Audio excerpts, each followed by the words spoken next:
올가 유럽 반도체 주식 저점 매수하라. 산업의 쌀 반도체 관련주가 새해 등락을 거듭하며 불안한 시세 흐름을 이어가는 가운데 특히 유럽 반도체 기업 주식을 저점 매수하라는 월가 투자 권고가 나와 눈길을 끈다.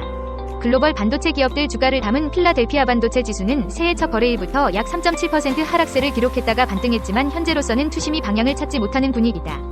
스톡스 유럽 반도체 지수 올해 흐름 월가 대형 투자은행 IB인 모건스탠리는 이달 중순 2024 전망 떨어질 때 사라는 제목의 투자 노트를 통해 올해 하반기부터 유럽 반도체 기업들 수익성이 본격 개선될 것으로 보면서 주가가 급락할 때 매수 기회를 잡아야 한다고 밝혔다.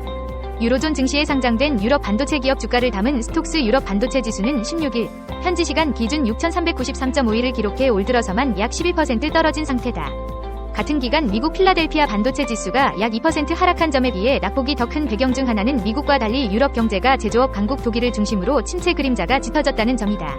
다만 해당 보고서 작성을 주도한 리 심슨 모건스탠리 연구원은 반도체를 비롯한 유럽 기술 부문은 작년에 주가가 널뛰는 롤러코스터 장세를 이미 겪었으며 올해부터 회복세에 접어드는 순환주기에 접어들었다고 본다면서 기술 부문 중에서 인공지능, AI 외에도 첨단 반도체 패키징, 반도체 실리콘 카바이드, 식 반도체 소자, 트랜지스터 등 핵심 테마에 집중할 만하다고 언급했다. 구체적인 종목으로는 네덜란드 증시에 상장된 ASML, 티커 ASML이 우선 꼽혔다. ASML은 최첨단 반도체 생산에 필수적인 EUV 노광, 리소그래피 장비를 독점 공급하는 업체다.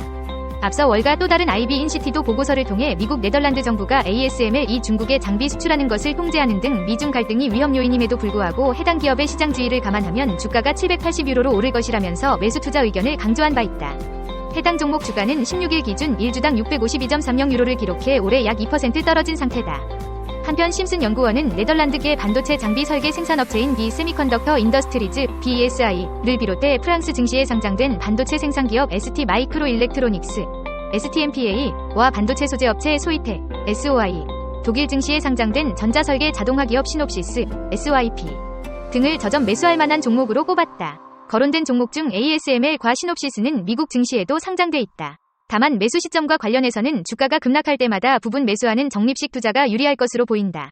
올해 상반기에는 반도체 단기 약세가 따를 가능성이 있기 때문이다. 심슨 연구원은 반도체 업계 재고 조정 과정을 감안할 때 단기적으로 관련주 약세가 예상되지만 올해 하반기에는 상황이 바뀌면서 반도체 관련 주가 증시 강세를 이끌 것이라고 내다봤다. 미국 대표 투자은행 골드만삭스와 모건스탠리가 나란히 4년 만에 연간 최저이익을 기록했다. 지난해 거래와 기업 공개, IPO 시장이 둔화하며 수수료 수입이 줄어든 탓이다.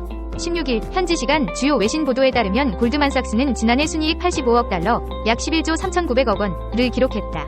이는 전년 대비 24% 감소한 수치다.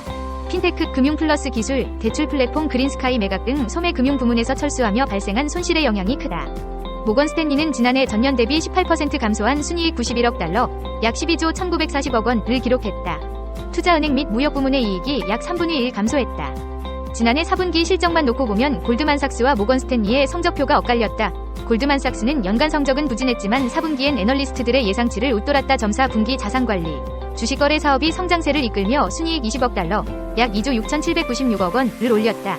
전년 동기 대비 51% 증가한 수치로 블룸버그가 조사한 분기 순이익 15억 달러, 약 2조 97억 원을 크게 웃돌았다. 모건스탠리는 지난해 4분기 순이익 15억 달러를 기록했다. 전년 동기 22억 달러, 약 2조 9,489억 원, 대비 약 32% 감소했다. 핵심 사업인 자산관리 부문이 부진했고 일회성 비용이 반영된 영향으로 분석된다. 지난해 성적표는 부진했지만 골드만삭스와 모건스탠리는 올해 실적을 긍정적으로 전망한다. 데이비드 솔로몬 골드만삭스 최고 경영자, CEO는 올해 상반기 금리 인하 가능성이 연착륙에 대한 낙관론을 다시 불러일으키고 있다. 골드만삭스는 미처리 수주잔고에 반영된 전략적 활동에서 잠재적인 부활의 징후를 목격하고 있다. 고 말했다. 골드만삭스는 사모펀드, PEF, 사모신용, 부동산 등 핵심 전략 사업에서 2,250억 달러, 약 3,013조 4,550억 원, 위 자금 조달 목표를 초과 달성했다고 밝혔다. 당초 올해 말까지 이 액수를 달성할 것이라고 밝혔는데 연말까지 2,510억 달러, 약 336조 2,898억 원을 조달하는 것으로 목표를 상향했다.